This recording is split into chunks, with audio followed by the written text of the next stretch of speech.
What is up, YouTube? This is Reptigoat, and today we are finally back with a new video. We're going to be doing a feeding all my pets video. You're going to see pretty much everyone eat in my routine for them. My routine is a little bit different depending on what day it is. So today you're going to see almost everyone eat, but you're going to meet everyone. And there's also some updates and some news, so I'm just going to take you guys through it. And we're going to go ahead and start with the snakes.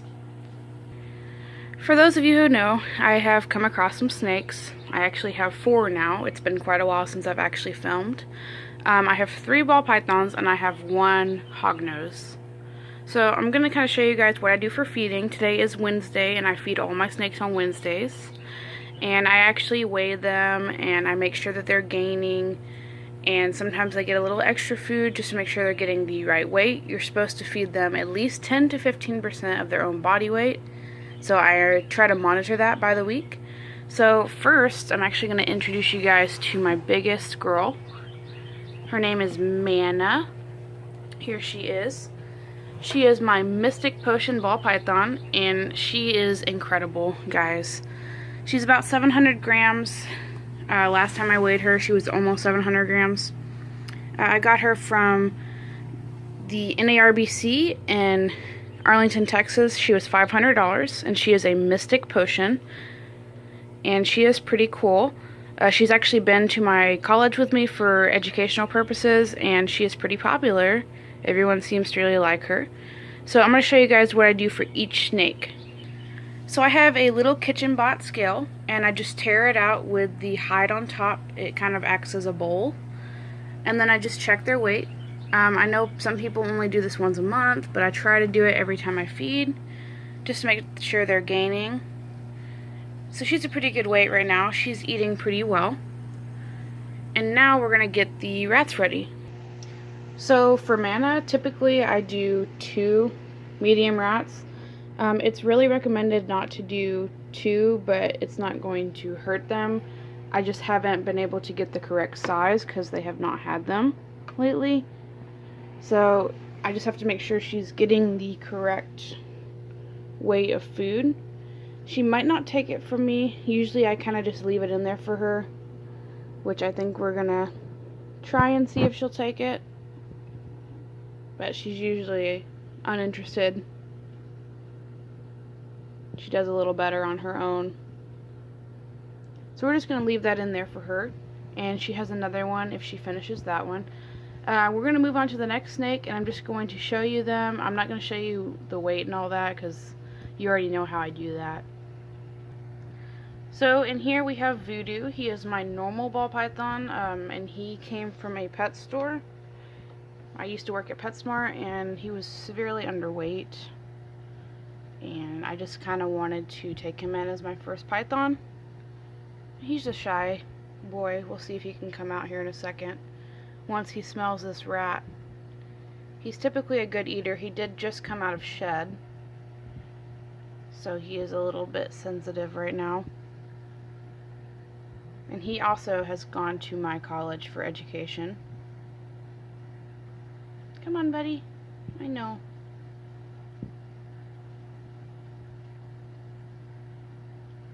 There you go. Typically he's a pretty good eater.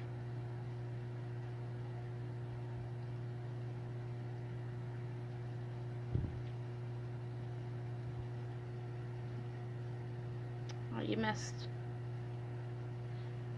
And it is okay to feed your ball python on exhibit. It's actually more recommended. The substrate's not going to hurt them. He did get a little on his mouth there, but with the proper husbandry, they're not going to be impacted. And I do try to give them dry spots to eat on. He is just having some trouble today.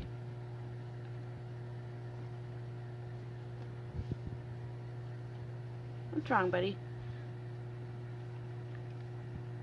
Usually he does not have so much trouble taking it, so we're just going to leave it in there for him. Alright, and I will get out the next snake for you guys. Alright, next up we actually have Alucard. She is my newest snake addition. She's been here for a couple weeks now. They're all pretty camera shy today. I don't know why they're not wanting to take very well. We did just move her into this bin from a tub that she had so she could be still adjusting. But she is an albino, and she was about $220, and she is absolutely gorgeous. So we're going to let them eat, and I'm actually going to move on to the last snake that we have.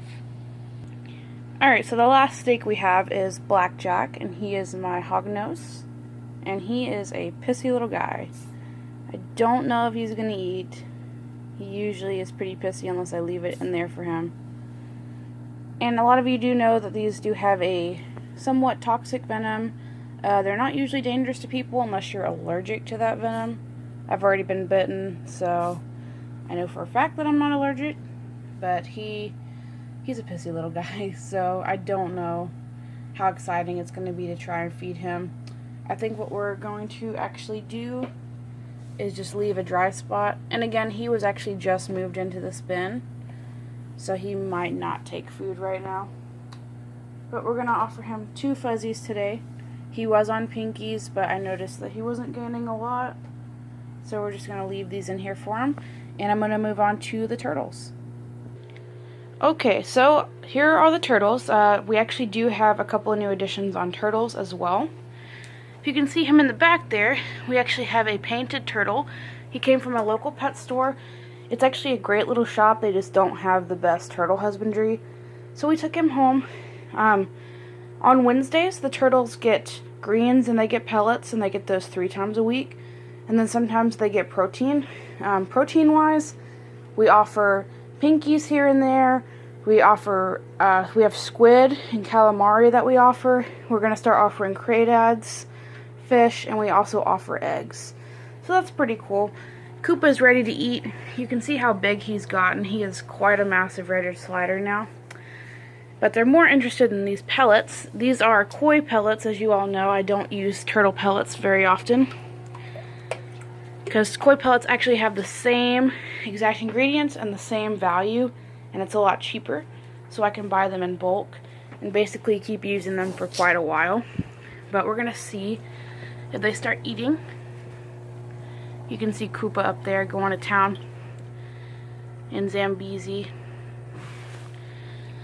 And the new turtle's going to have to come out. He actually hasn't eaten yet. I've had him for 2 days. And I did not feed them yesterday. Turtles, less is more. You don't have to feed your turtles every day. Some people only feed them once a week. I try and feed them at least 3 to 4 times a week in moderate amounts, because they need greens, they need protein. Protein you can hold off on. It doesn't have to be every week. And if you do, maybe once a week or so is fine. But they're doing very well. No fighting or anything like that. Some people are skeptical on cohabitation, but with turtles, it's okay. You just have to give them a large amount of space to swim in. And you can see the tank is looking very good. We have a good school of fish in there. They're actually breeding quite well, and they eat basically whatever the turtles eat. I'm actually going to show you guys our newest rescue that we got yesterday.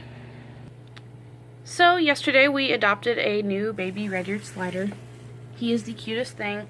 He is in a pretty retro tank. This tank is from the 1980s and it still holds water. It was a gift from a friend. This turtle was being for sale at a other pet store, and it is illegal to sell baby turtles here in Texas. And my worry was that it was going to go to some kid who was going to throw it in like a turtle lagoon or a critter keeper. So I had to act pretty quickly on it. I don't know if she'll eat. I honestly don't know the gender. It's amazing because it's just like raising Koopa again.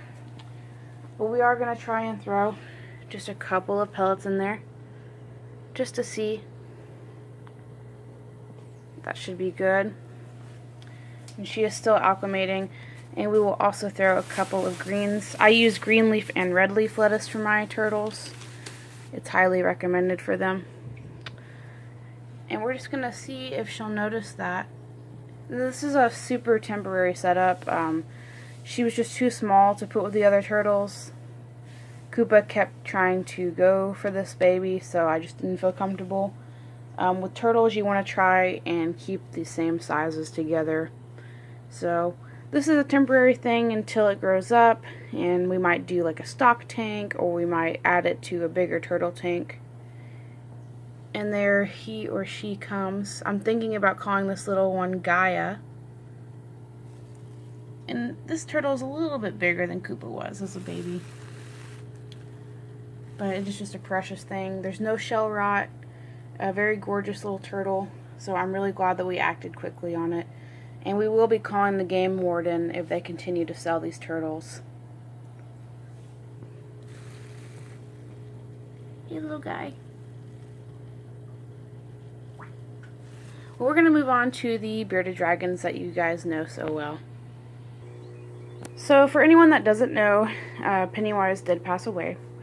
She had a severely broken tail because she had fallen backwards off of her basking wood, and she had complications during surgery, which we could not help. But this is Mars. She was given to me by my manager up at Sequest. Again, I am still a zookeeper. So that was really nice of her to do that. And Mars is just spunky. She is amazing. I love her. And then we also have Venus over here doing well. She's lost weight, which is good because she was pretty overweight from all the superworms from past mistakes. And she had a lot of health issues when she came to us. So she's doing better. The first thing that I do is I pull out the food bowls, and we're going to go clean those, and we're going to fill them with salad and bugs. So today for food, we have actually offered some collard greens and some wheatgrass. One of our stores actually grows wheatgrass, so that's pretty cool. And then for Mars, we do dubias, we do supers, and we just give her a couple of big ones. They're not too big for her. She takes them pretty well. We are a little bit low on bugs right now, so we'll have to get them breeding some more. But she eats amazingly, and she gets lots of food. Venus eats every other day, sometimes every 2 to 3 days, since she is an adult, and sometimes she just does not want to eat. So we are going to offer her a couple of superworms as well. But Mars just destroys her food, and she is going to be getting a tank upgrade pretty soon. She's in a 40-gallon breeder right now, and we're waiting for 75s to go on sale. Or we're trying to get one from our local aquarium shop. But that's pretty much it on the beardies. I'm still working on the bioactive enclosures as well, so that's why it's pretty barren. I'm trying to get some jungle dawn bulbs so that way the plants will grow pretty well. But you can see Venus right here.